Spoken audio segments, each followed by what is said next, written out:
अगर आप भी बीएचयू में बीएससी के लिए प्रेफरेंस लिस्ट फिल कर रहे हो और कंफ्यूज हो कि रेगुलर सीट पहले भरनी है या फिर पेड सीट, मेन कैंपस और एफिलिएटेड कॉलेजेस का ऑर्डर क्या होना चाहिए, और अगर गलत प्रेफरेंस भर दी तो एडमिशन मिस हो सकता है, as you all know.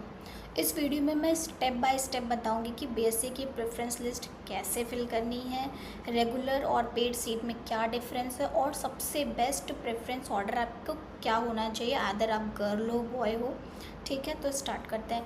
Preference list का आपका बेसिक रूल सबसे क्या होता है कि सबसे पहले एक इम्पॉर्टेंट बात आप समझ लो कि प्रेफरेंस लिस्ट में अपने मार्क्स देख कर नहीं, इनफैक्ट अपनी एक्चुअल प्रायोरिटी के अकॉर्डिंग आपको भरनी है। ओके, बहुत सारे स्टूडेंट सोचते हैं कि मार्क्स कम है इसलिए टॉप ऑप्शन ही नहीं भरेंगे, तो ये सबसे बड़ी मिस्टेक है जो तुम्हें नहीं करनी है। सीट अलॉटमेंट सॉफ्टवेयर हमेशा आपको हाईएस्ट पॉसिबल प्रेफरेंस अलॉट करता है, जो आपका स्कोर और कैटेगरी के हिसाब से अवेलेबल होता है। ठीक है, और इसलिए जो कॉलेज और सीट आप सबसे ज़्यादा मतलब आपको चाहिए उसको हमेशा ऊपर रखो, क्योंकि आपके मार्क्स के अकॉर्डिंग और जो भी आप कोर्स ले रहे हो उसको तो आपको टॉप पे रखना है। और रेगुलर सीट और पेड सीट में क्या डिफरेंस होता है इस पर भी बात कर लेते हैं। रेगुलर सीट की फ़ीस कंपैरेटिवली कम होती है as compare to paid seat. For example, अगर पेड सीट की फ़ीस अगर आपकी 48,000 है तो रेगुलर की 40,000 होगी। 8,000 का डिफरेंस आता है दोनों में। पेड सीट की फ़ीस थोड़ी ज़्यादा होती है, लेकिन डिग्री, क्लास, टीचर, सिलेबस और भी सारी अपॉर्चुनिटीज़ जनरली सेम रहती हैं। डिफरेंस मेनली फ़ीस स्ट्रक्चर का होता है। पेड सीट का अलॉटमेंट तब कंसीडर होता है जब उस कोर्स की रेगुलर सीट फिल हो चुकी होती है और कैंडिडेट ने पेड सीट का ऑप्शन भी नहीं सेलेक्ट किया होता, तब वो पेड सीट का अलॉटमेंट कंसीडर होता है। अगर आप फ़ीस अफोर्ड कर सकते हो तो पेड सीट का ऑप्शन ज़रूर से ज़रूर सेलेक्ट करना। इन केस अगर आपको कोई दिक्कत है तो you can go for a regular seat. और अगर आप सिर्फ रेगुलर सीट ही चाहते हो तो पेड सीट सेलेक्ट करना भी कंपलसरी नहीं है, आपकी चॉइस पर डिपेंड करता है, आप जो चाहो यूज़ कर सकते हो। अब बात कर लेते हैं बेस्ट प्रेफरेंस ऑर्डर बीएचयू के कॉलेजेस के लिए, क्योंकि यही सबसे ज़्यादा स्टूडेंट्स कंफ्यूज होते हैं। अगर कैंडिडेट बॉय है तो सबसे पहले उसको क्या करना है, एफएमसी मतलब क्या, फैकल्टी, मेन कैंपस की जो मेन फैकल्टी है सबसे पहली प्रेफरेंस उसको रखो मेन। और फिर उसके बाद आपको क्या करना है, एफएमसी की पेड सीट करनी है। पहले तो रेगुलर का कर दिया, उसके बाद पेड सीट का कर दिया। फिर नेक्स्ट उसके बाद आपको क्या करना है, डीएवी पीजी कॉलेज है, एफिलेटेड कॉलेज है बीएचयू का, मेन कैंपस में नहीं आता है, उसको भी आप सेलेक्ट कर सकते हो अगर आपको चाहिए तो। और अगर आपका कोर्स के लिए अवेलेबल हो तो राजीव गांधी साउथ कैंपस भी ऐड कर सकते हो, आरजीएससी सुना होगा, एफिलेटेड में ही आता है। और इन केस अगर आप कैंडिडेट गर्ल हो तो आपको क्या करना है, वही सेम बॉयज़ की तरह ही आपको करना है। एफएमसी मेन कैंपस आपको फर्स्ट प्रेफरेंस में रखनी है, उसके बाद एफएमसी का paid seat, and then next आपका हो जाएगा महिला महाविद्यालय है, वो मतलब मेन कैंपस के अंदर ही है और सिर्फ गर्ल्स के लिए एप्लीकेबल है, नॉट फॉर बॉयज़। फिर उसके बाद आपका हो जाएगा एमएमवी पेड सीट आ जाएगा, और उसके बाद आप डीएवी भी डाल सकते हो। और बहुत सारे कॉलेजेस हैं, एफिलेटेड कॉलेजेस हैं, वीसीडब्ल्यू मतलब वसंत कॉलेज हो गया वुमेंस के लिए, और वसंत कन्या महाविद्यालय हो गया, आर्या महिला पीजी कॉलेज हो गया, ये सारी सिर्फ गर्ल्स के लिए हैं, आप इसमें सिर्फ गर्ल्स ही अप्लाई कर सकती हैं। और एफिलेटेड में आता है, पेड में नहीं है, मेन कैंपस के अंदर नहीं है। और मतलब एक मैं आपको एक कंक्लूजन दे देती हूँ आपको करना कैसे है। एक्चुअली सबसे पहले एफएमसी का रेगुलर करना है, उसके बाद एफएमसी का पेड आप भरो, फिर उसके बाद एमएमवी का रेगुलर, और उसके बाद एमएमवी का पेड। आपको बेसिकली सीक्वेंस क्या फॉलो करना है, पहले रेगुलर का करो फिर पेड का करो, ठीक है।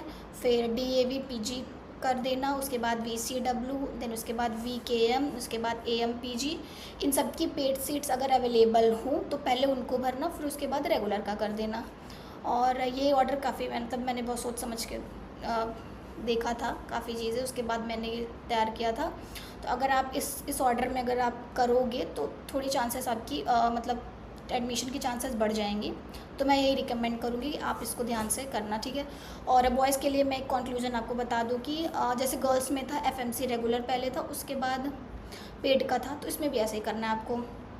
सबसे पहले एफएमसी रेगुलर भरना, उसके बाद एफएमसी पेड, देन उसके बाद डीएवी पीजी और आरजीएससी अगर कोर्स अवेलेबल है, फिर उसके बाद जितने भी अवेलेबल एफिलेटेड कॉलेज है उन सब का भर देना, ठीक है। इसके बाद एक इम्पॉर्टेंट बात आप भी समझ लो कि बीएससी के लिए आपका प्रेफरेंस ऑर्डर कुछ इस तरीके से होना चाहिए। सुनो मेरी बात ध्यान से। सबसे पहले मेन कैंपस जो भी आपने किया है उसकी रेगुलर सीट, उसके बाद जो मेन कैंपस आपने कंसीडर किया है उसी की पेड सीट आपको करनी है। उसके बाद महिला महाविद्यालय या जिस कैंपस को आप नेक्स्ट प्रायोरिटी देना चाहते हो उसकी रेगुलर सीट, उसके बाद उसकी ही पेड सीट। और उसके बाद जो भी फिर एफिलेटेड कॉलेजेस पे आप आगे आ जाओगे तो एफिलेटेड कॉलेजेस की रेगुलर सीट, और फिर लास्ट में आपकी आ जाएगी रेगुलर एफिलेटेड कॉलेजेस की पेड सीट। ठीक है, तो सिंपल फार्मूला कुछ ऐसे होगा कि आपका main campus regular, main campus paid, next campus regular, next campus paid, affiliated का रेगुलर और एफिलेटेड का पेड। इन केस अगर आपको नहीं समझ में आया तो you can go and check in my description box. I will सब कुछ मैं वहाँ पे मेंशन कर दूँगी, आप अच्छे से उसको देख के समझ लेना। ठीक है, अब अगर पोर्टल में अलग अलग सब्जेक्ट कॉम्बिनेशन दिख रहे हैं और आप उन सब के लिए एलिजिबल हो तो जितने कॉम्बिनेशंस आप पढ़ना चाहते हो उन्हें भी प्रेफरेंस लिस्ट में इंक्लूड करो। ठीक है, सिर्फ एक दो ऑप्शन भरने की गलती मत करना वरना अलॉटमेंट के चांसेस कम हो सकते हैं, जैसा कि मैं हमेशा से ये बोलती हूँ। आगे बात कर लेते हैं कि कुछ ऐसी कॉमन मिस्टेक्स जो आपको बिल्कुल अवॉइड करनी है। Listen everyone very carefully. सबसे पहला, सिर्फ 2 से 3 प्रेफरेंस भरना। एक फॉर एग्जांपल एक मेन कैंपस की पेड भर दी, फिर उसके बाद रेगुलर भर दी, उसके बाद एफिलेटेड पे गए ही नहीं क्योंकि मुझे मेन कैंपस ही चाहिए, ऐसा बिल्कुल नहीं करना है। ठीक, और सेकंड हो गया आपका मार्क्स देखकर टॉप कॉलेजेस हटा देना, ये भी नहीं करना है। तीसरा आपका हो गया अगर फ़ीस अफोर्ड कर सकते हो तो पेड सीट को स्किप कर देना। ऐसा बहुत सारे बच्चे करते हैं लेकिन आपको ऐसा नहीं करना है। और फोर्थ पे आपका हो गया सब्जेक्ट कॉम्बिनेशंस को इग्नोर करना। जितने सारे आप सब्जेक्ट कॉम्बिनेशंस रखोगे उतने ज़्यादा आपके लिए सही रहेगा। और लास्ट आपका हो गया प्रेफरेंस सबमिट करने से पहले एक बार आप पूरा उसको रीचेक कर लेना। ओके, और अगर आप चाहते हो कि मैं पीसीबी स्टूडेंट्स के लिए बीएससी की कंप्लीट प्रेफरेंस लिस्ट या फिर category wise safe preference order भी बताऊं तो कमेंट में अपने कैटेगरी और सीयूटी स्कोर ज़रूर लिखना।